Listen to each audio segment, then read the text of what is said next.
예, 출애굽기 100번째 시간입니다. 대제사장의 의복이라는 제목으로 말씀을 전하겠습니다. 오늘 본문이 28장, 출애굽기 28장 전체의 본문이죠. 그리고 오늘은 대제사장의 복식에 관한 말씀을 전하도록 할 텐데요. 저희가 지금까지는 이제 성막에 관해서 그 구조라든지 아니면 건물 그리고 그 기구들 이런 것들에 대해서 저희들이 계속해서 말씀을 들어왔다면은 이번 주부터는 그 성막 안에 실제로 일을 하고 헌신하고 봉사하고 있는 제사장에 관한 그런 설교를 여러분들이 듣게 되실 겁니다. 그러니까 대제사장, 그 중에서도 특별히 대제사장에 관한, 그리고 이번 주는 그 의복에 관한 설교를 여러분들이 들으시게 될 텐데, 긴 본문이고 이게 옷을 어떻게 만들어라 라는 작업지시잖아요. 이게 그 복식에 대한 구체적인 어떤 작업을 위한 설명이기 때문에 여러분들이 오늘 28장 전체를 읽으시면서 조금 쉽사리 머리에 대제사장이 도대체 어떻게 옷을 입고 있지? 어떻게 입어야 되지? 그 옷을 어떻게 만들어야 되지? 이런 거에 대해서 쉽게 이렇게 비주얼적으로 떠오르지는 않으셨을 것 같아요. 왜냐면은 저희들은 이 대제사장의 의복과는 너무 세월적으로 많이 떨어져 현대를 살아가는 사람들이잖아요. 그러니까 본 적도 없고 그게 신경 쓴 적도 없기 때문에 하나님께서 자세하게 설명해 주셨지만은 이거 쉽사리 비주얼적으로 떠올리긴 힘듭니다. 그래서 저희들이 긴 본문인데 그림으로 보면 금방이에요. 그래서 여러분들 좀 화면에 보시면서 지금부터 제가 대제사장의 그 예복이 어떤 모양인지를 제가 띄워서 화면으로 띄워서 여러분들께 설명을 드리겠습니다. 이제 화면에 보시게 되면은 대제사장이 이렇게 서 있는 것을 여러분들이 보시게 되는데 성경과는 다르게, 성경의 순서와는 다르게 편의상 머리 끝에서부터 발끝까지 이 순서로 제가 설명해 드리겠습니다. 머리 위에는 관이 있습니다. 깨끗한 새하얀 세마포로 지어져 있는 관이죠. 그리고 그 관에 이렇게 이마 쪽을 보시면 관에 붙어져 있는 금패가 있는 것을 보시게 됩니다. 여기에는 여호와께 성결이라는 글자가 적혀 있고요. 이것은 이제 금패로 이렇게 여호와께 성결이라는 글자를 적은 금패를 이렇게 만들고 이것을 이렇게 둘러서 이어 붙일 때는 푸른 천을 쓰도록 되어 있습니다. 그리고 어깨를 보시면은 어깨 받침이 있죠. 어깨 바지. 이 호마노가 이제 어깨 받침이 호마노로 만들어지게 되고요. 견장 같은 거죠.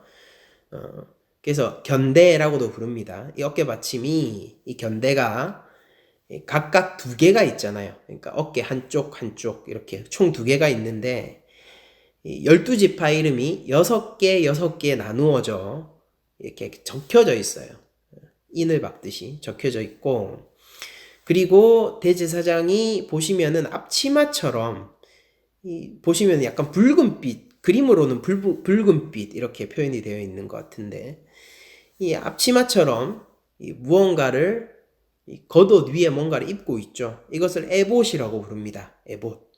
에봇이라고 부르고, 이것은 성막의 휘장을 만드는 그 실들의 색깔과 동일해요. 그러니까 여기에 금실이 더해지는데, 그러니까 여러분들이 잘 알고 계시는 청색, 자색, 홍색 실과 그리고 금실, 또 가늘게 꼰 배실 이런 것들로 에봇을 만들게 됩니다. 이 에봇을 만들면은 이 에봇을 만들고 그 가슴 쪽을 보시면은 뭔가 하나 더 달려있는 것을 여러분들이 보시게 될 거예요. 이걸 흉패라고 부릅니다. 판결 흉패 혹은 흉패 이렇게 부르는데, 이 흉패를 보시면은 보석이 12개가 박혀 있는 것을 보실 수가 있어요. 총 4줄로 3개 이렇게 총 4줄로 12가지 각기 다른 보석이 박혀 있는 것을 보실 수가 있고, 이 보석들은 금태에 끼워져 있습니다. 그렇게 흉패와 이렇게 붙어져 있고, 그리고 이 12보석은 각기 12지파의 이름이 적혀져 있어요. 그 순서가 어떻게 됐는가? 저희들이 잘 모르겠습니다. 그러니까 성경이 정확하게 그거에 대해서 얘기를 해주지 않기 때문에. 그러나 저희들이 그 이스라엘 옛 백성들이 광야를 떠나올 때 이 진영이 있거든요. 그러니까 중앙에 여호와의 성막이 있고 그 성막을 중심으로 이렇게 둘러쳐서 항상 이동하는 이 진영이 있는데, 그 진영과 유사한 형태로 이렇게 이름이 적혀 있지 않을까. 혹은 이제 견대에 저희들이 어깨 받침 있잖아요. 견대에 이름을 새길 때 그 연령 순대로 그 이름이 새겨지게 되어 있거든요. 혹은 그 순서를 따르지 않을까, 그런 생각들을 해보게 됩니다. 이것을 저희들이 판결 흉패라고 부르고, 여러분들이 지금 그림으로만 보시면은 잘 모르시겠지만은 이게 약간 주머니처럼 이렇게 되어 있어요. 그러니까 여러분들 우리 예전에 선비들이 긴 위에 이렇게 긴 그 옷을 입고, 저고리 같은 것이죠. 그런 것들을 입고 이제 팔 끝을 보면은 소매자루가 굉장히 크고 그 안에 뭐 여러 가지 것들을 넣어 다니지 않습니까? 그러니까 일종의 주머니 같은 역할을 하는 거죠. 소매자루에서 뭐 무슨 엽전을 꺼내기도 하고, 그리고 뭐 암행어사 출두요 이러면서 마패를 꺼내기도 하고, 그리고 주머니 역할을 하는 건데, 이 흉패도 약간 주머니처럼 되어 있어요. 그래서 그 안에 우림과 둠밈을 넣어둡니다. 그럼 우림과 둠밈이 무엇이냐? 저희들이 이게 정확하게 뭔지는 몰라요. 그러나 흰색 돌과 검은색 돌일 거라고 추측을 하고요. 유대인의 전승에 따라 그렇습니다. 우림과 둠밈이 그 안에 들어가 있고, 하나님의 뜻을 물을 때에 사용되었었던 그런 기구 같습니다. 그렇게 흉패가 있고, 그리고 이 겉옷이 보면 파란 겉옷이죠. 파란 겉옷. 그리고 속옷도 있는데 속옷은 흰색이죠. 그리고 여러분들 파란 겉옷을 보시면은 그 발쪽 끝에 이게 그림으로서는 잘 안 보이는데, 이게 석류랑 금방울이 하나하나씩 달려 있는 거예요. 그러니까 개수가 몇 개냐? 이건 성경이 정해놓지 않았습니다. 그래서 아마 필요에 따라서 이 적당한 숫자를 이렇게 쭉 둘러쳐서 이렇게 만들어 뒀었겠죠. 그래서 석류 모양의 그 열매와 그리고 금방울이 각기 하나씩 이렇게 교차하게 이렇게 옷 끝에 달려 있는 것을 보실 수가 있어요. 그리고 대제사장이 신발을 안 신고 있죠. 맞습니다. 대제사장은 신발을 신지 않습니다. 마치 불타는 떨기나무 앞에서, 그게 여호와의 현현이잖아요. 그 앞에서 신발을 벗어야 했던 모세처럼 대제사장은 신발을 신지 않고 하나님의 그 처소로 나아갈 때 신발이 허락되어지지 않습니다. 이게 대제사장의 복식이에요. 여러분들이 출애굽기 본문을 통하여서 여러분들 오늘 보신 것이 이걸 설명하는 그런 글이었던 겁니다. 일단 이런 비주얼 여러분들 머릿속에 들어갔으면은 이거 다시 한번 되새긴 다음에 이제 본격적으로 말씀을 전해보도록 하겠습니다. 여러분들 옷을 입는다라는 것은 굉장히 중요한 일이죠. 왜냐면은 옷이라는 것은 그 사람을 나타내주는 일이기 때문이죠. 그러니까 저희들이 무슨 옷을 입느냐에 따라서 저 사람이 무슨 일을 하고 있느냐를 쉽게 추측하기도 하고요. 그러니까 경찰 옷을 입고 있으면 경찰이겠죠. 그리고 군복을 입고 있으면 군인일 거예요. 그러니까 물론 군복을 입고 있는데 이제 앞에 차크가 다 열리고 모자 거꾸로 쓰고 길에서 담배 피고 있으면 그건 예비군이겠죠. 그렇긴 하지만은 그 복식을 보면은 이제 누구인지 알 수가 있어요. 그리고 특히나 종교인들 같은 경우, 그러니까 물론 저희 개신교는 그런 특별히 규정된 복식이 없지만은, 그러니까 스님이나 아니면은 신부님, 수녀님 이런 분들을 보게 되면은 저희들이 저분들이 누구인지를 금방 알 수 있게 되죠. 그리고 그 옷을 보면은 그 사람의 성격도 저희들이 대충 알 수 있잖아요. 그러니까 자기를 표현하는 수단으로서 옷을 입는 사람들은 그런 것들을 볼 때 저희들이 저 사람이 어떤 것을 좋아하는구나 이런 것들도 쉽사리 저희들이 알게 되기도 합니다.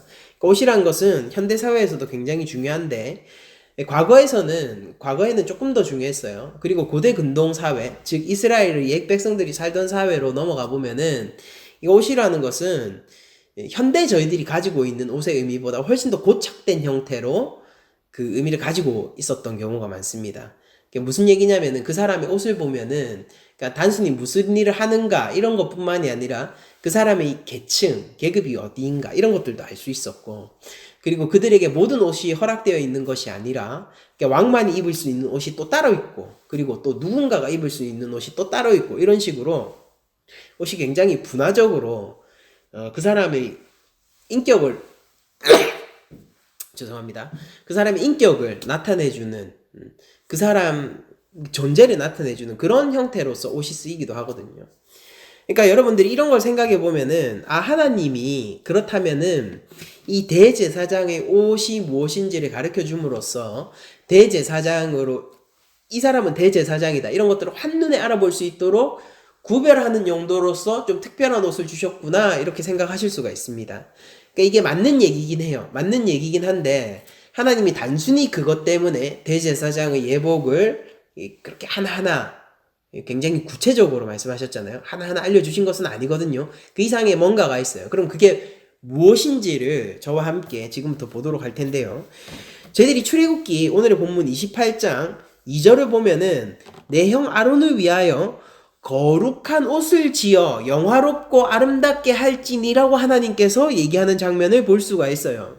그러니까 이 대제사장의 이 복식은, 이 옷은 단순히 저 사람은 종교인이야, 저 사람은 이 굉장히 중요한 종교 지도자야, 이런 측면에서의 구별만을 나타내기 위해서 준 것이 아니라, 옷을 알려주신 것이 아니라 대제사장이라는 그 한 개인 있잖아요. 아론을 영화롭고 아름답게 하기 위해서 거룩한 옷을 주신 거예요. 하나님께서 이 옷을 주신 목적이 분명히 여기 본문에 나와 있지 않습니까? 그래서 출애굽기 28장 4절을 보면은 흉패와 애복과 겉옷과 반포 속옷과 관과 띠를 지어라 라고 해요. 그러면서 분명히 네 형 아론과 그 아들들을 위하여 거룩한 옷을 지어 아론이 내게 제사장 직분을 행하게 하라, 이렇게 하나님께서 말씀을 하시는 장면을 저희들이 확인할 수가 있거든요. 그러니까 가장 기본적인 컨셉은 이거예요. 대제사장의 의복에 관한 뭐냐면은 이 대제사장의 의복은 거룩과 영화를 나타내고 있는 옷입니다. 성결한 것이고요, 거룩한 것이고요, 그리고 하나님 앞에서 봉사할 수 있을 만한 흠 없는 것을 나타내는 것이 바로 이 대제사장의 복장에 들어있다라는 거죠. 그럼 대제사장의 옷이 도대체 무엇이길래 그것이 거룩이고 영화를 나타낼 수가 있습니까? 그러니까 저희들이 그걸 한번 알아봐야겠죠. 여러분들, 저희들이 먼저 첫 번째로 받을 수 있는 힌트는 이거예요. 뭐냐면은 장막 가운데서 휘장에 쓰여지던 그런 중요한 재료들이 이 대제사장의 옷에 동일하게 쓰이고 있는 것을 저희들이 확인하게 됩니다. 그러니까 출애굽기 28장 5절에 보면 이렇게 적혀있죠. 그들이 쓸 것은 금실과, 그러니까 금이 나왔어요. 청색, 자색, 홍색 실과 가늘게 꼰 배실, 청색, 자색, 홍색, 흰색, 이것이 다 어디였습니까? 성막의 재료, 특히나 휘장을 만드는 재료로서 썼던 것이 지금 동일하게 제사장의 의복에 쓰이고 있는 것을 저희들이 알 수가 있죠. 그러니까 여러분들, 대제사장의 의복은 일종의 성전인 거예요. 그러니까 여러분들이 조금 더 가시면 아시게 될 텐데 일종의 성전인 것입니다. 그러니까 성전은 뭐예요? 하나님이 머무르는 곳이고 거룩한 곳이잖아요. 그러니까 대제사장의 옷은 자그마한 성전으로서 거룩함을 나타내고 영화로움을 나타내는 그런 복식이라는 것이죠. 근데 하나님께서 이 대제사장을 향하여서 그럼 왜 이렇게 거룩하게 입어야 한다라고 했냐면은 대제사장은 하나님을 만나러 들어가는 사람이기 때문이에요. 하나님은 거룩한 분이시기 때문에 그분은 영광 그 자체이시기 때문에 결코 죄 있는 것과 함께 하실 수가 없습니다.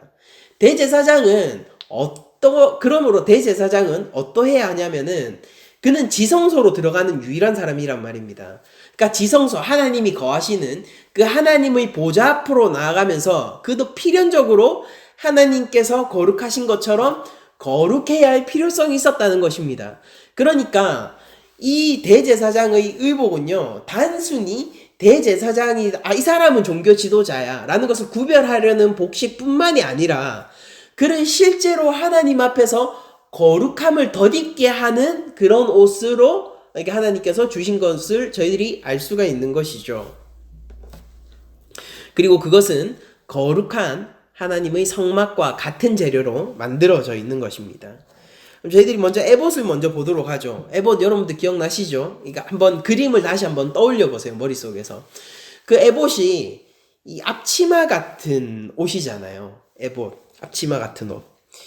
여러분들 대제사장의 에봇은요, 조금 화려했습니다. 그런데 일반 제사장의 에봇은 또 따로 있긴 해요. 그 일반 제사장의 에봇은 단순하게 흰 세마포 천으로 이루어진 에봇인데, 그러니까 이런 일반 제사장의 에봇이 뭐냐면은 사무엘이 어린 시절 에봇을 입고 있죠. 그러니까 그 하나님 앞에서 이렇게 성전에서 이렇게 있을 때 자신의 생을 바치지 않습니까? 하나님 앞에. 그때 에봇을 입고 있을 때, 그리고 다윗 왕이 법궤를 맞이할 때도 에봇을 입고 있죠. 이제 그런 에봇이 일반 제사장이 입고 있는 에봇이에요.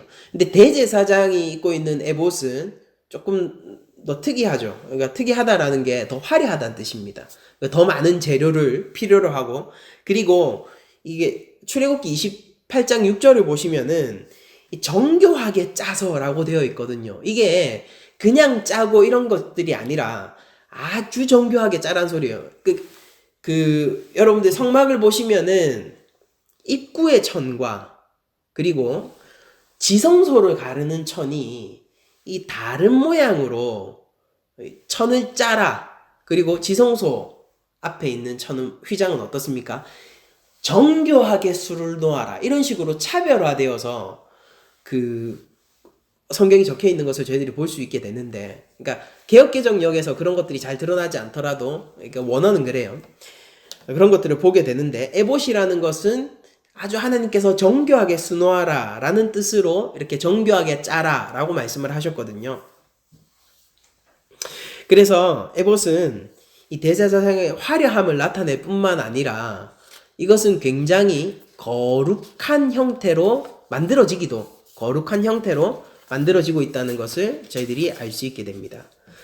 근데 에봇은요, 때때로 법궤나 성전과 동일어로 쓰일 때가 많아요. 그러니까 성경을 보시면은. 그리고 이것은 필연적으로 예배와 관련된 물품이고, 뭔가 하나님 앞에서 무엇인가를 물을 때, 그러니까 하나님의 뜻을 저희들이 찾아갈 때에 사용하는 그런 그 물품으로서 에봇이 자주 등장하기도 하거든요. 그러니까 대표적으로 호세아 3장 4절을 보면은 이스라엘 자손이니 많은 날 동안 왕도 없고 지도자도 없고 제사도 없고 주상도 없고 그리고 에봇도 없고 이렇게 나와요. 그러니까 호세아가 지금 이스라엘 자손의 그 종교적 타락을 지금 지적하는 내용인데, 이스라엘 자손들이 많은 날 동안 왕도 없고 지도자도 없고 제사도 없고 주상도 없고 에봇도 없고 드라빔도 없이 지내다가 라고 지금 호세아 3장 4절에서 얘기하는 것을 볼 수가 있습니다. 그러니까 에봇은 예배와 관련되어 있는 것이고 일종의 작은 성전이고요. 실제 성전과 동일한 재료로 만들어져 있죠. 그리고 때때로 그것이 하나의 작은 법궤로서 쓰이기도 하였습니다. 그래서 에봇은 이 일반 제사장에게 허락되어 있지 않은 대제사장의 특별한 옷이지 않습니까? 그러니까 그 금패라든지 아니면 흉패, 에봇 이런 것들은 대제사장에게만 허락되어 있는 독특한 의복인데, 이 에봇이라고 하면은 제사장 그 자체를 대제사장 그 자체를 나타나기도 했고, 성전이나 법궤, 하나님 언약궤를 나타내기도 했었습니다. 그러니까 딱 에봇만 봐도 어떤 겁니까? 대제사장은 굉장히 거룩함을 입고 있는 것이죠. 그러니까 그가 거룩하다라고 얘기하기 전에 제가 얘기하는 것은 그가 거룩함을 입고 있어요. 하나님의 성전의 영광을 그가 지금 입고 있다는 것을 저희들이 먼저 알 수 있게 됩니다. 그러니까 이것은 대제사장이 예배하는 자로서 그리고 백성들의 대표로서 하나님 앞에 제사 드리러 나가는 그 제사장으로서 그가 어떠해야 하는가를 단적으로 보여주고 있는 내용입니다. 그리고 이어서 출애굽기 28장 15절 이하를 보시면은 15절에서 정확하게는 30절까지예요. 이 내용들을 보시면은 흉패에 관한 내용이 나오게 되는데 15절 보죠. 이렇게 나와 있습니다. 너는 판결 흉패를 에봇 짜는 방법으로 금실, 청색, 자색, 홍색 실과 가늘게 꼰 배실로 정교하게 짜서 만들어라 라고 되어 있습니다. 그래서 이 판결 흉패는 정사각형이에요. 정사각형. 그러니까 지성소가 정사각형이었죠. 그런 것처럼 정사각형 네모 반듯하게 만들고 그리고 총 4줄이죠. 3개씩 4줄로 12가지 보석이 박혀 있고 그 보석에 각 지파에 12지파의 이름이 하나씩 새겨져 있는 것을 저희들이 보게 됩니다. 근데 이거에 무엇을 나타내는가 이것을 저희들이 좀 알아봐야 될 필요가 있을 것 같은데 이 대제사장은 그러니까 어떤 사람인 거예요? 대제사장은 이 백성 전체를 가슴에 붙이고 나아가는 사람입니다. 그러니까 이것은 대제사장이 일반 백성들이 중보자 역할을 하고 있다는 것을 뜻하기도 하면서 동시에 이 백성들의 대표라는 것을 동시에 나타내고 있는 것입니다. 그래서 이 백성들이 하나님 앞으로 나아갈 때에 자기가 스스로 나아갈 수는 없지만은 자기가 직접 하나님의 얼굴을 마주할 수는 없지만은 대제사장이 그들과 하나가 되어서 이 가슴에 그들을 달고 하나로서 나아가기 때문에 결코 떨어지지 않는 하나예요. 하나로서 나아가서 하나님을 만나기 때문에 이 백성들은 직접 하나님의 얼굴을 보지 않았지만은 하나님을 만나는 자들이 된단 말이에요. 그러니까 이 대제사장은 특별히 속죄와 관련해서 굉장히 중요한 일을 하는데 이 백성들이 죄를 짊어지고 나아간단 말입니다. 그런데 그 죄된 백성들이 지금 어떻게 표현이 되어 있냐면은 굉장히 귀중한 보석으로 표현이 되어 있는 것을 저희들이 볼 수가 있죠. 그러니까 여러분들 저희들이 예수님을 이 대제사장이신 이 예수님을 떠올리면서 이것을 한번 생각해 보면은 예수님이 우리와 하나 되어서 하나님 앞으로 나아간다. 그러니까 우리가 십자가와 하나가 된다. 예수님과 하나가 된다. 그분과 하나가 된다. 이런 얘기들을 할 때 이것이 얼마나 귀한 일이고 우리로서 하나님께서 얼마나 우리를 높게 평가해 주시는 것인지를 저희들이 생각해 볼 필요가 있는 것이죠. 예수님은 우리를 가슴에 품고 결코 떨어질 수 없는 하나가 되어서 우리의 대제사장으로서 하나님 앞에 나아갑니다. 성부 앞으로 나아가요. 그렇게 되었을 때 우리는 하나님을 보지 못했지만은 정확하게 얘기하면은 하나님을 만날 수 없는 자임에도 불구하고 하나님을 만나게 되는 자가 되고 우리가 하나님의 원수였음에도 불구하고 그분을 아버지라고 부를 수 있게 된단 말입니다. 그러니까 이 모든 것들이 우리의 참 대제사장이시면서 우리의 유일한 중보자이신 예수 그리스도가 우리를 하나님의 모든 백성을 가슴에 품고 대제사장으로서 성부 앞으로 나갔기 때문에 벌어질 수 있는 일이었던 것이죠. 12지파의 이름을 새긴 그 보송을 통하여서 우리는 하나님의 백성이 귀하며 대제사장은 그 귀한 모든 하나님 백성들의 하나인 대표라는 것을 알 수가 있습니다. 그러니까 이 대표의 원리는 제가 여러 번 설명을 드렸었죠. 그러니까 그것을 생각해 보시면 돼요. 그러니까 우리가 첫째 아담 안에서 함께 타락했듯 둘째 아담이신 예수님을 통하여서 구원을 얻지 않습니까? 그런 것처럼 대제사장은 백성들의 대표로서 작용을 합니다. 그리고 그 안에 있는 백성들은 보석과 같이 귀한 백성들인 거예요. 출애굽기 28장 29절에 보면은 아론이 성소에 들어갈 때에는 이스라엘 아들들의 이름을 기록한 이 판결 흉패를 가슴에 붙여 여호와 앞에 영원한 기념으로 삼아라 라고 얘기를 하고 있습니다. 그러니까 대제사장은 단순히 그 백성들과 하나 된 존재일 뿐만이 아니라 그것을 승화시켜서 하나님 앞으로 나아가 기념케 하는 예배의 정점이죠. 참 예배자로서 대제사장이 그려지고 있는 것을 볼 수가 있습니다. 그런데 오늘 보면은 우림과 둠밈이라는 것이 나와요. 그러니까 판결 흉패 안에 우림과 둠밈이 있는데 이 판결 흉패가 이렇게 가슴에 있지 않습니까? 그러면은 이게 이렇게 넣을 수 있어요. 제가 지금 양복에 안주머니가 있는데 이런 것처럼 안주머니가 있는 것처럼 이 흉패가 이 단순히 그냥 천 한 장으로 되어 있는 것이 아니라 이것이 주머니처럼 이렇게 되어 있어요. 그래서 손을 넣어서 여기에 뭔가를 집어넣을 수 있게 되어 있습니다. 근데 여기에 뭘 집어넣고 보관을 해야 되냐면은 이게 바로 우림과 둠밈이라는 것이죠. 그러니까 단순히 우림과 둠밈으로 되어 있기 때문에 우리는 성경을 통해서 이것이 모양이 어떤 것이고 그리고 이 우림과 둠밈의 뜻이 무엇이고 이 단어의 뜻이 무엇이고 그리고 실제 이것을 어떻게 사용했는가 이런 것들에 대한 단서는 성경을 통해서는 알 수가 없습니다. 성경이 그것에 대해서 침묵하고 있어요. 다만 저희들이 어떤 탈무드 전승이나 유대인들의 전승을 통해서 뭔가 추적을 해볼 때는 제 가능성이 높은 것은 이것입니다. 뭐냐면은 흰색과 검은색의 돌로 만들어져 있는 것이 우림과 둠밈이라는 것이죠. 그러니까 이게 무엇으로 만들어졌는지 모르겠어요. 이게 자갈이었는지 아니면 뭔가 모양을 만들어서 그러니까 오늘날 주사위처럼 이렇게 정육면체로 만들었는지 아니면 무슨 원뿔로 만들었는지 원기둥으로 만들었는지 전혀 알 수 없습니다. 그러니까 다만 그 흰색과 검은색 돌이었을 것이다 라고 추측을 해보는 거예요. 이것도 잘 모르겠어요. 그러니까 성경이 정확하게 얘기를 안 해주고 있습니다. 이건 전승에 따른 것일 뿐이고요. 그러면 우림과 둠밈 그 단어의 뜻은 무엇인가? 그러니까 둠밈이라는 것은 흠이 없다, 완전한, 순전한 이런 뜻을 가진 히브리어 타밈에서 나온 말인 것은 맞는 것 같습니다. 그러니까 그 어근으로서 타밈을 가지게 되고 그렇게 되었을 때 둠밈은 완전, 순전 이런 것들을 뜻하는 것 같아요. 그런데 우림은 뭐냐라고 생각을 해보면은 이게 어근에 대한 견해가 두 개가 있거든요. 먼저 첫 번째로는 빛을 뜻하는 오르에서 우림이 왔다. 또 다른 하나는 저주를 뜻하는 아라르에서 우림이 왔다.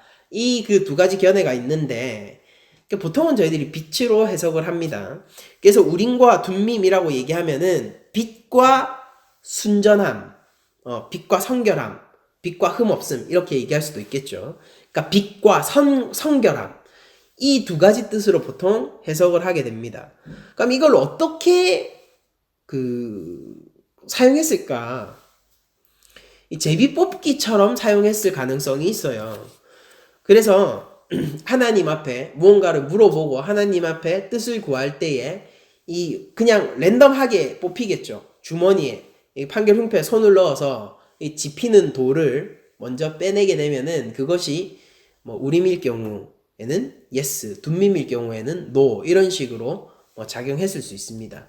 근데 성경을 보면은 우림과 둠밈이 단순히 yes, no로만 기능했겠는가 아니면 더 많은 계시를 보여주었는가에 대해서는 조금 애매한 부분으로 나오고 있는 것 같아요.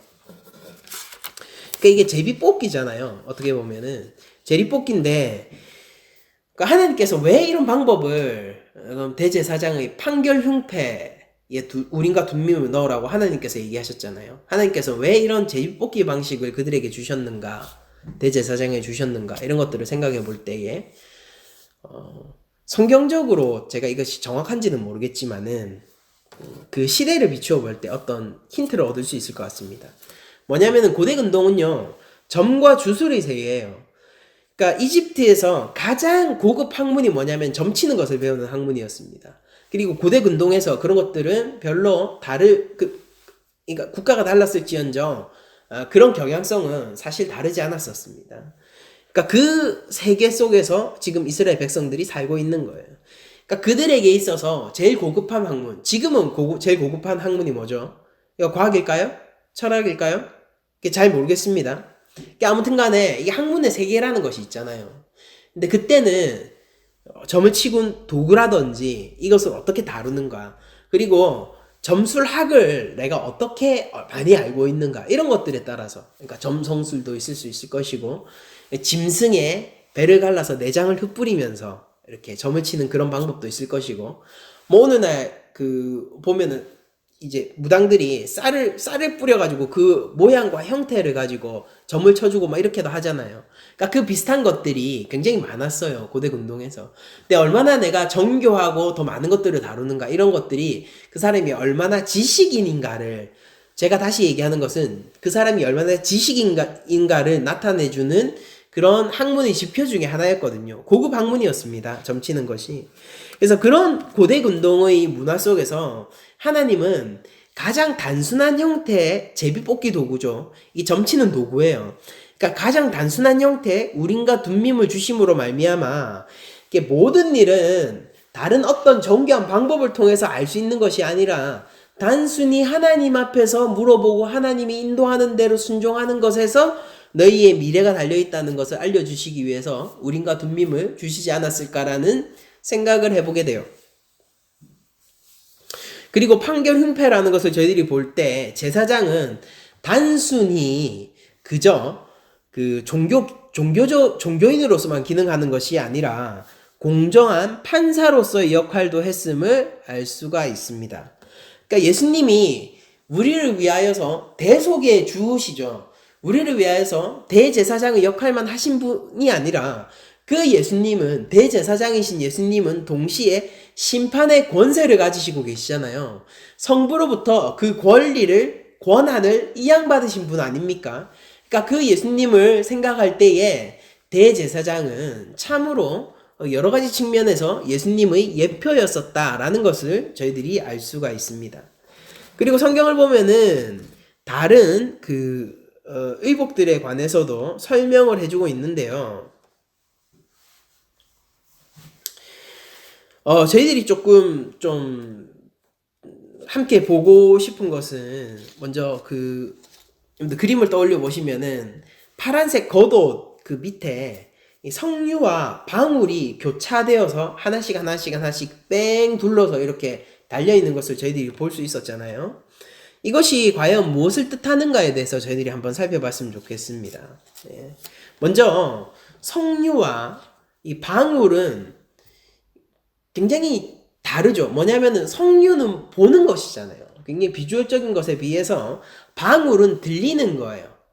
딸랑딸랑딸랑 소리를 내는 것인데, 성경을 보면 석류가 때때로 풍요를 상징하기도 하고, 그러니까 젖과 꿀이 흐르는 가나안 땅으로 이제 정찰대가 가죠. 여호수아서 같은 거 보면은 그때 그 지역이 얼마나 풍요로운가를 나타내는 지표로서 가지고 오는 열매 중에 하나가 석류이기도 하고, 아가서 같은 것을 보면은 이 사랑스러운 여인의 그 여러 가지 겉모양을 석류에 비교하면서 그 여인이 얼마나 풍성한가, 이런 것들을 나타내기도 하거든요. 그래서 굉장히 풍요를 상징하기도 하고, 그리고 방울은 이 딸랑딸랑 소리를 내면서 기쁜 소식, 살아있는 소식을 전하는 역할을 합니다. 그러니까 대제사장이 아직 살아있다는 것이죠. 그러니까 죄인은 죽으니까 대제사장이 정결하지 못하게 지성소로 가게 되면은 죽게 되거든요. 그래서 방울 소리가 계속 딸랑딸랑딸랑 소리가 나고 있으면은 제사장이 그 안에서 정결한 상태로 살아있고 자신의 직무를 계속 수행하고 있다는 소리고, 이거 왜 중요하냐면은 이스라엘 백성 전체가 속죄제를 하나님 앞에 바쳐야 되거든요. 근데 그 직무를 대제사장이 수행하고 있는데 그 대제사장이 죽으면 안 되잖아요. 근데 그 대제사장이 그 직무를 계속해서 수행하고 있음을 끊임없이 알려주는 소리가 방울을 통해서 나는 소리거든요. 그래서 하나님 앞에서 속죄제를 가지고 나아가 그 지성소 안으로 들어가 이스라엘 백성들의 죄를 해결하고 있는 그 대제사장의 기쁜 소식과 그 풍요로움을 상징하는 것이, 그 행위의 풍요로움을 상징하는 것이 석류와 방울일 것입니다. 그리고 이 관이 나옵니다. 관 역시 제사장의 관, 이 대제사장의 관과 제사장의 관은 좀 모양이 달라요. 대제사장의 관에는 이렇게 그 패가 있죠. 금패가 있는데 그 관을 보면은 이 관이 성경을 통해서 이것이 거룩의 표시임을 저희들이 알 수가 있어요. 레위기 8장 9절 같은 것을 보면은 그의 머리에 관을 씌우고 그 관이 전면에 금패를 붙이니 곧 거룩한 관이라 이렇게 적혀 있어요. 그리고 스가랴 3장 5절에 보면은 내가 말하되 정결한 관을 그의 머리에 씌우소서 하매 곧 정결한 관을 그 머리에 씌우며 옷을 입히고 여호와의 천사는 곁에 섰더라. 이렇게 얘기를 하는 장면을 통하여서 이 관이 거룩과 정결의 표시임을 알 수가 있습니다. 그러니까 하나님께서 먼저 그 아론에게 이 옷을 입히라라고 얘기를 할 때 이 옷을 입힘으로 인하여서 거룩하게 정결하게 하라라고 그 목적을 하나님께서 분명히 밝히셨잖아요. 그것과 정확하게 부합하는 것이 관이라는 것을 저희들이 알 수 있습니다. 그리고 그 금패에 적힌 여호와 앞에 성결이라는 이 문구를 통하여서도 이것이 하나님 앞에서 제 대제사장이 얼마나 거룩함을 입어야 하는가, 제가 지금 입어야 하는가라고 얘기를 하고 있어요. 거룩함을 입어야 하는가, 정결함을 입어야 하는가를 관과 패를 통하여서도 저희들이 알 수가 있습니다. 이것은 단순히 그가 나중에 여러분들 보시면 알겠지만은 이 대제사장이 단순히 그냥 거룩함을 입을 뿐만이 아니라 그가 실제로도 얼마나 정결하고 흠이 없는 자여야 하는가에 대해서도 저희들이 알려주고 있어요. 요 앞에서 성결, 그것이 단순히 문자가 아니라 정말로 대제사장은 하나님 앞에서 성결해야 한다라는 것이죠. 정말로 그 실존이 말이에요. 그가 하나님 앞에서 깨끗해야 한다는 것입니다. 거룩해야 한다라는 것입니다. 이것은 여전히 오늘날 우리 대한민국을 살아가는 교회에게도 동일하게 적용되어지는 말씀이에요. 왜냐면은 성경은 분명히 우리를 하나님의 거룩한 제사장들이라고 부르고 있지 않습니까? 우리가 거룩한 나라가 맞습니까? 하나님께서 우리를 정말로 거룩한 제사장으로 불러주시고 있으신가요? 그렇다면은 우리도 역시 하나님의 그 타이틀에 맞게 정결함을 입은 자로서 실제로 정결하고 거룩하게 살아내야 된다라는 뜻이 되는 것입니다. 그러니까 대제사장은, 옛 백성들이 대제사장은 그런 정결함을 입을 뿐만이 아니라 그런 성결의 관을 쓸 뿐만이 아니라 실제 율법에 따라 흠없이 살아가야 할 임무를 가지고 있었던 거예요. 그러나 여러분들 잘 아시다시피 아론이 어떤 사람입니까? 이 대제사장 아론이 모세가 없는 사이에 금 송아지를 만든 사람이잖아요. 그러니까 거기서부터 벌써 나가리가 됐죠. 끝났어요. 아론은 이 여호와 앞에서의 성결을 실패했어요. 그리고 우리들도 마찬가지죠. 실제 의무가 있지만은 그것을 정말로 수행해냈느냐는 다른 문제니까 저희들도 실패하는 자들입니다. 그러니까 매일매일 죄와 싸워나가지 않으면 안 되는 자들이잖아요. 그런데 이 아론은 실패했지만은 하나님 앞에서 참 제사장이신 예수님은 그것을 성취해냈습니다. 하나님 앞에서 참으로 성결했고 하나님 앞에서 참으로 거룩했고 그분은 율법을 모두 지켜내었으며 그분은 율법을 완성하셨어요. 율법의 완성자이시기 때문에 율법을 폐하신 그 예수님이 바로 이 거룩한 대제사장임을 다시 한번 확인할 수 있게 되는 것입니다. 여러분들, 대제사장의 의복은 굉장히 화려하고 그리고 한편으로는 굉장히 영광스러운 것입니다. 대제사장의 의복은요, 하나님께서 대제사장이 얼마나 거룩한가를 보여줄 뿐 아니라, 그러니까 그 백성들이 딱 볼 때 알 수 있었잖아요. 대사장이 어떤 분인지, 누구인지, 그리고 그가 옷을 입고 있는 것에 따라서 그가 어떻게 거룩한지, 그가 어떻게 성결한지를 백성들이 알 수 있었단 말입니다. 그렇게 대제사장은 하나님 앞에서 영광스러움을 다른 모든 백성들에게 나타내 줄 뿐만 아니라 그 대제사장의 죄를 가려주는 옷이었어요. 그것은 성결의 옷이었고 완벽하지 않은 그 아론을 하나님 앞에 서서 거룩할 수 있도록 살려내는 생명의 옷이었습니다. 이것은 죄인을 위해 오신 예수 그리스도를 우리들에게 보여주는 것 같습니다. 그런데 히브리서 7장 26절은 이렇게 얘기하고 있어요. 이러한 대제사장은 우리에게 합당하니 거룩하고 악이 없고 더러움이 없고 죄인에게서 떠나 계시고 하늘보다 높이 되시니라. 고린도전서 1장 30절에 이렇게 얘기하죠. 너희는 하나님으로부터 나서 그리스도 예수 안에 있고 예수는 하나님으로부터 나와서 우리에게 지혜와 의로움과 거룩함과 구원함이 되셨다. 이렇게 고린도전서는 얘기를 하고 있습니다. 그러니까 히브리서의 저자와 바울의 얘기는 이건 거예요. 예수님은 거룩하신데 그 거룩하고 악이 없고 더러움이 없고 지혜이시며 의로움이시며 우리의 구원만에 되신 그 예수님은 우리를 위하여서 그 구원함을 가지고 오셨다라는 그런 얘기들을 하고 있는 것이죠.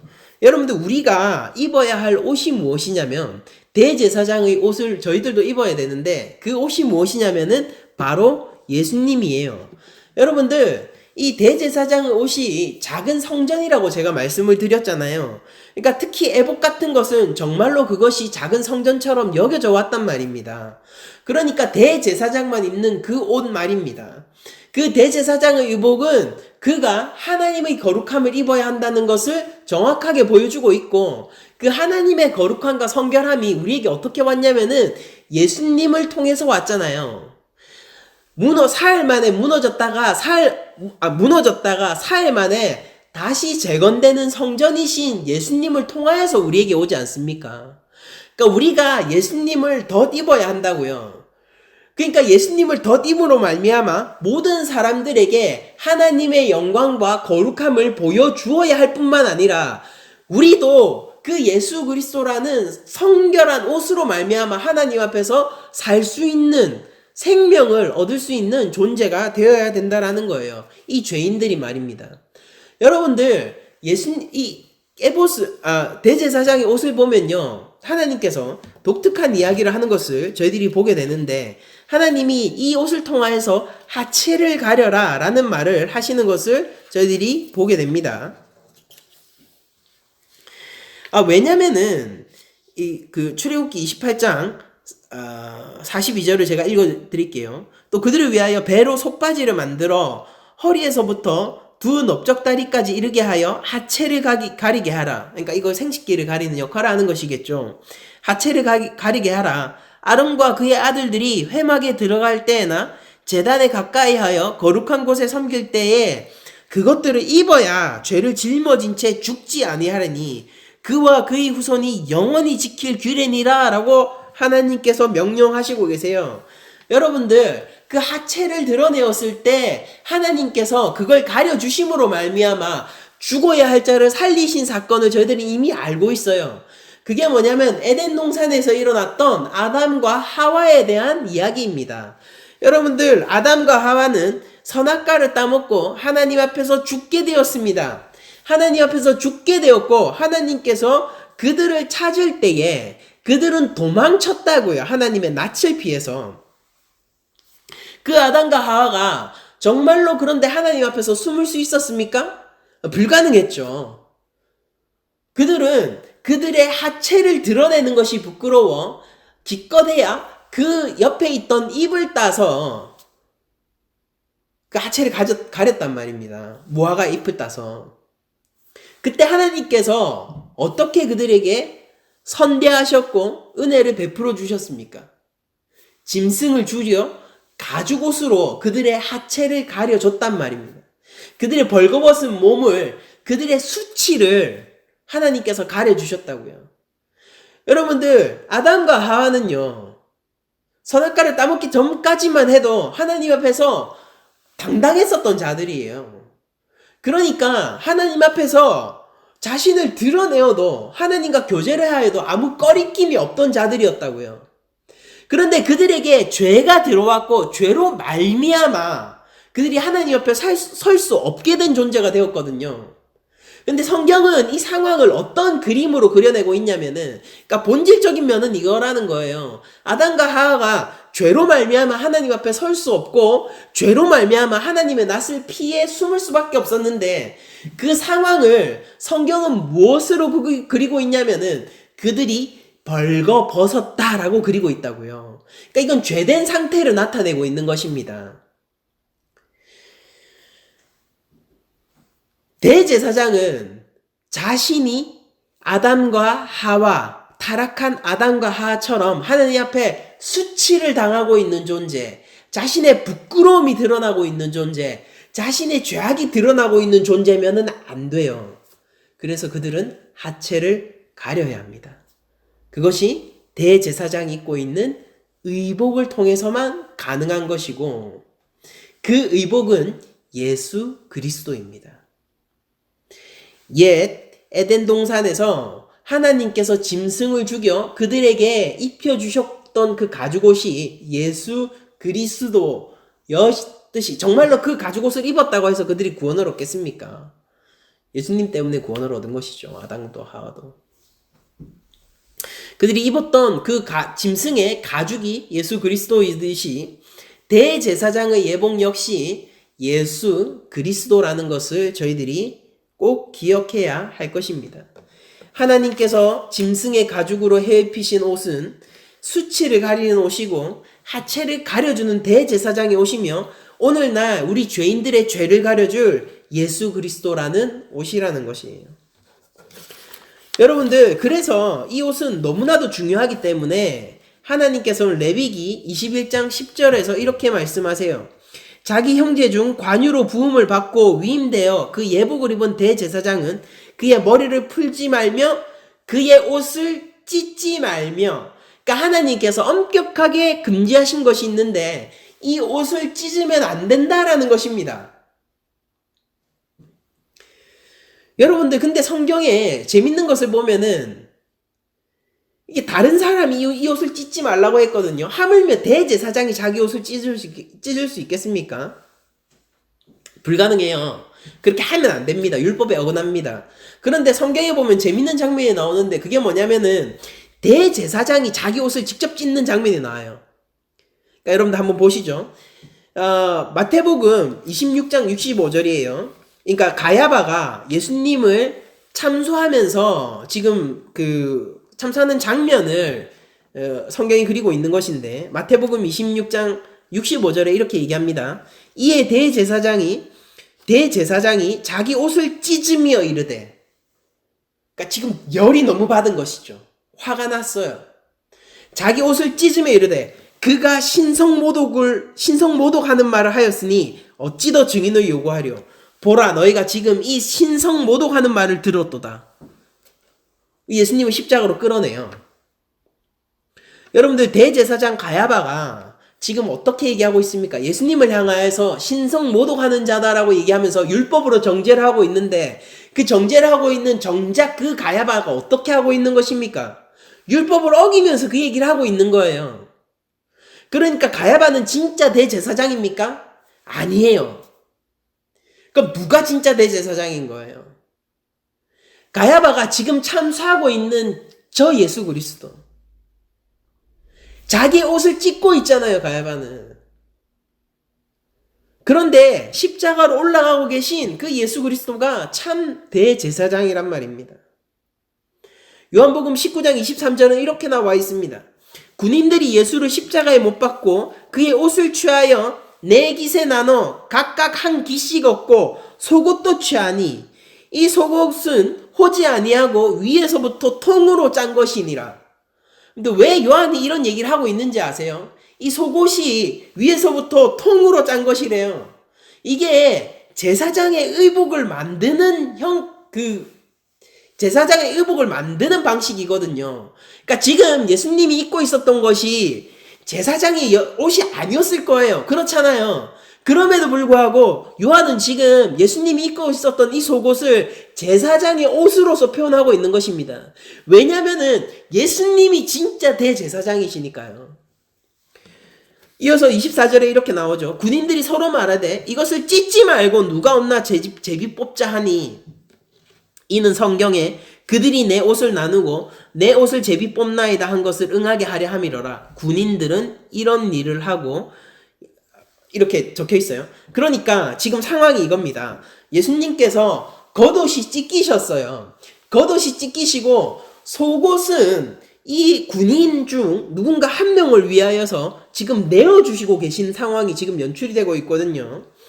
예수님의 옷은 자기를 못 박은 군인에게로 돌아가고 있는 것을 볼 수 있어요. 근데 그때 그 옷이 뭐냐면 대제사장의 옷이라는 것입니다.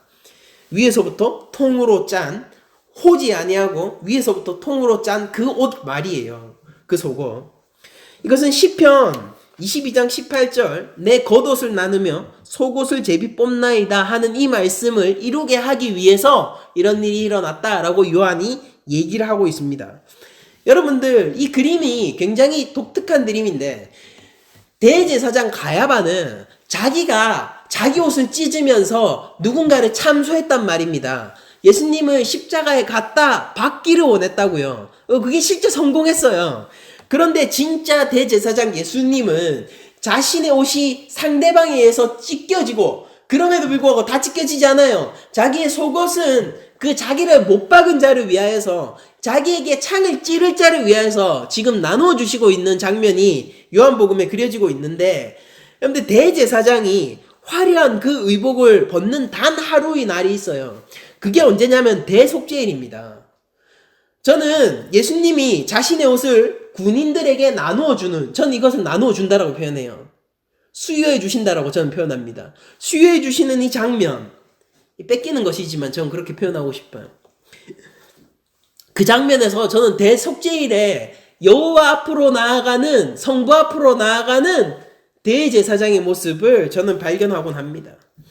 여러분들, 대제사장은요 자신의 화려한 의복을 벗는 단 하루의 날이 있는데 그게 대속죄일입니다.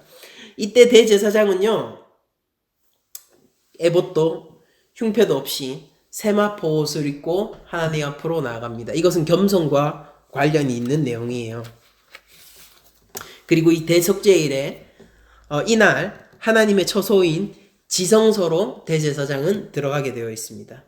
첫 번째로 들어갈 때는 이렇습니다. 대속죄일은 이렇게 진행이 돼요. 첫 번째로 그 지성소로 들어갈 때는 번제단의 숯을 향로에 가득 담고 지성소 안에 들어가 준비된 향로를 분향하고 법궤 위 속죄소를 그 연기로 가리어서 보이지 않게 해요. 그리고 나옵니다. 두 번째 들어갈 준비를 합니다. 두 번째 들어가기는 이렇게 진행이 됩니다. 대제사장은 먼저 자신과 자기한테 속한 그 권석들을 위하여서 첫 번째 제사를 드리게 됩니다. 이때 제물은 숫송아지예요. 숫송아지가 속죄제로 드려지고 대제사장은 속죄소 앞에서 속죄제를 드리게 됩니다. 그래서 먼저 첫 번째로는 그 속죄소에서 동쪽, 그러니까 입구 쪽이요. 입구 쪽에 송아지 피를 한번 뿌리고 속죄소, 그 다음에는 속죄소 앞에서 7번 피를 뿌리게 됩니다. 첫 번째는 지성소를 위해서고 두 번째는 자기 자신의 속죄를 위해서 뿌리게 되는 거예요. 그리고 완전수 7을 뜻하는 총 7번을 뿌리게 되면은 나오게 됩니다. 그래서 세 번째로 들어갈 준비를 하게 돼요. 세 번째 들어가기는 이렇게 진행이 됩니다. 먼저 먼저 그 첫 번째 자기 자신과 자기 권석을 위한 제사가 드려졌잖아요. 이제 세 번째 들어갈 때는 이제 두 번째 제사가 드려지는데요. 첫 번째 제사는 숫송아지였죠. 근데 두 번째 제사는 2마리 염소를 통하여서 드려집니다. 그러니까 먼저 첫 번째는 똑같이 그 속죄소 위아래에 뿌려지는 피를 얻기 위한 염소가 제물로서 바쳐지게 되고요. 또 다른 하나의 제물은요, 우리가 아사셀 염소라고 부르는 그 염소인데, 아사셀 염소라는 것은 대제사장이 안수하여 이스라엘 백성 모두의 죄를 전가시켜서 광야로 보내지는 염소를 말하는 거예요. 그러니까 광야 같은 이 세상에 오신 예수님을 예표하고 있는 그 제물이 아사셀 염소이죠. 이때 비로소 대제사장은 지성소에 들어갈 때 입었던 세마포 옷을 벗고 그렇게 나와서 자기 자신과 백성들을 위해서 번제를 올리게 됩니다. 여러분들 이 과정을 생각해 보십시오. 그리고 겉옷을 내려놓고 속옷을 자기를 향하여서 칼을 겨눈 군인에게 나누어 준 채 십자가로 골고다 언덕으로 오르시는 그 대제사장 예수님을 생각해 보란 말입니다. 하늘 영광을 버리고 오신 겸손의 왕이시자 우리의 참 대제사장 예수 그리스도는요, 자신을 위한 제물이 필요가 없었어요. 모든 아론을 비롯한 그 모든 인간의 대제사장들은 자기를 위한 속죄의 제물이 필요했거든요. 근데 예수님은 그렇지 않았어요. 진짜 대제사장 예수 그리스도는 스스로가 제물이셨습니다. 자기 자신을 성부에게 드림으로 말미암아 대제사장이 되셨고, 그리고 동시에 제물이 되셨습니다. 우리는 바로 그 예수님을 덧입어야 하는 것입니다. 우리가 입을 것이 무엇입니까? 갈라디아서 3장 26절은 이렇게 얘기합니다. 너희가 다 믿음으로 말미암아 그리스도 예수 안에서 하나님의 아들이 되었으니 누구든지 그리스도와 합하기 위해 세례를 받는 자는 그리스도로 옷 입었느니라. 갈라디아서는 분명히 믿음으로 말미암아 그리스도의 옷을 입게 되었다라고 고백하고 있습니다. 여러분들, 우리는 기독교라는 이 종교가 우리가 뭔가를 성취하고 뭔가를 해내어내고 뭔가를 계속해서 하나님 앞에 지극정성으로 바치는 종교가 아니다라는 것을 너무 잘 알고 있어요. 왜냐하면 우리가 그 어떠한 것을 해도 하나님이 우리에게 주신 이 생명보다, 하나님이 우리에게 주신 이 예수 그리스도라는 이옷보다 귀한 것을 하나님 앞에 내어드릴 수가 없기 때문입니다. 우리는 철저히 인간 중심의 종교가 아닌 하나님 중심의 종교를 가지고 있고, 우리들은 예수 그리스도를 의지하는 종교를 가지고 있는 거예요. 이것은 그리고 종교이기 이전에 인간이 살 수 있는 유일한 한 방법을 이야기하는 것이고, 이것이 바로 복음의 이야기입니다.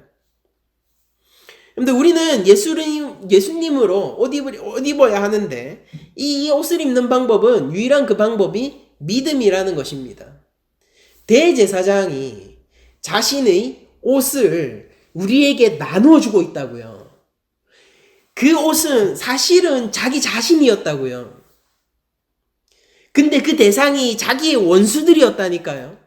죄인들을 향하여서 지금 생명의 손길을 내어주고 있는 것입니다. 로마서는 이렇게 얘기하고 있어요. 13장 14절. 오직 주 예수 그리스도로 옷 입고 종욕을 위하여 육신의 일을 도모하지 말라라고 얘기하고 있습니다. 그런데 우리에게 있는 이 대제사장의 옷이 얼마나 귀한 것이고, 우리가 입고 있는 옷의 가치가 얼마나 성결하고 정결하고 거룩한 것인지를 안다면은, 이것이 어떻게 하나님 앞에서 우리를 살리는 것인지를 안다면은, 우리들은 정욕을 위하거나 육신을 위하여서 살 수 없게 될 거예요. 왜냐면은 이 옷을 입게 된다라는 것은 정말로 내가 그렇게 살아야 한다라는 것을 뜻하는 것이니까요. 근데 그게 율법이 아니라 이미 나를 살린 옷이라니까요. 율법은 이미 나를 살리고 있지 않아요. 그런데 이 옷은 이미 나를 살리고 있는 옷이고, 이것은 예수 그리스도이고, 이 옷은 나를 위하여서 먼저 십자가에 오르신 예수님의 보혈이기 때문입니다. 여러분들, 대제사장이 오늘날 우리와 무슨 관련이 있느냐라고 물으면은, 이 대제사장이 하나님 앞에서 성결해야 했고 하나님이 지정한 옷을 입어야 했다라는 점에서 우리들에게 매우 중요하다라고 저는 결론 내리고 싶어요. 우리가 제사장이라면서요, 하나님 앞에서. 우리도 옷을 입어야 될 거 아닙니까? 우리 살리는 옷요, 다른 사람이 볼 때도 정결해야 하지만은 그 이전에 우리를 하나님 앞에서 죽게 하지 않고, 우리가 죄인임에도 불구하고 우리를 가리고 우리를 위하여서 거룩함을 내뿜을 수 있는 그 옷을, 그 정결한 그 옷을 우리가 입어야 되지 않겠습니까? 우리가 마음대로 입어요? 아니요, 하나님이 정해주신 옷을 입어야 될 거 아니에요. 하나님이 주신 옷을 입어야 될 거 아닙니까? 하나님이 제공해 주신 옷을 입어야 되잖아요. 근데 그 옷이 뭐냔 말이에요. 우리의 하체를 가지는, 우리의 수치를 가리는, 우리에게 생명을 주고 우리를 하나님의 존전 앞으로 나아가게 하는 그 옷이 무엇이냐는 것이죠. 바로 예수 그리스도. 그리고 그 예수 그리스도의 옷은 어떻게 옵니까? 갈라디아서의 말씀에 따르면 믿음으로 오는 것입니다. 우리는 믿음으로 말미암아 살아남고 믿음으로 말미암아 지금 살아가고 있는 그런 세대인 것입니다. 여러분들, 우리가 세상을 살아갈 때에 예수 그리스도의 제자로서 산다라는 것, 그리고 십자가를 지고 산다라는 것, 예수님의 그 골고다 언덕의 그 길을 내가 함께 걷기를 원한다는 이런 고백들은요, 참으로 제사장적인 고백이라는 것이죠. 근데 우리가 단순히 예수님이 존경할 만한 분이기 때문에 이 길을 가려고 하는 게 아니에요. 그분의 가르침이 일견 타당성이 있고 내가 따라 볼만하다기 때문에 내가 가는 게 아니에요. 그게 아니라 그분이 하나님 앞에 바치워졌고 나의 죄를 위하여서요, 우리 교회의 죄를 위하여서요, 아니 이 모든 사람들의 죄를 위하여서 하나님 앞에서 제물로 바치워졌고 참 겸손의 왕, 참 대제사장이신 예수 그리스도가 생명을 이미 수여해 줬고 주었기 때문에 우리에게 예수님을, 그분 자체를 우리에게 주셨기 때문에 우리가 예수님의 그 십자가 길을 따라가는 것이란 말입니다. 그러니까 거기에만 생명이 있다고요. 그게 하나님이 정하신 길이고 그것이 하나님이 정하신 유일한 복식이란 말입니다. 그러니까 성막은요, 곳곳에 예수 그리스도의 복음이 숨겨져 있는 거예요. 아니, 숨겨져 있다라기보다는 그 계시의 점층성 속에서, 점진성 속에서 아직 예수님을 보지 못한 그들, 그 옛 백성들에게 너무나도 선명하게 비유로서 예수님을 가르쳐주는 그 모든 면면이 성막 안에 있었고, 그것이 대제사장이었고, 그것이 대제사장이 입고 있는 옷이었고, 이 모든 것이 복음이었단 말이에요.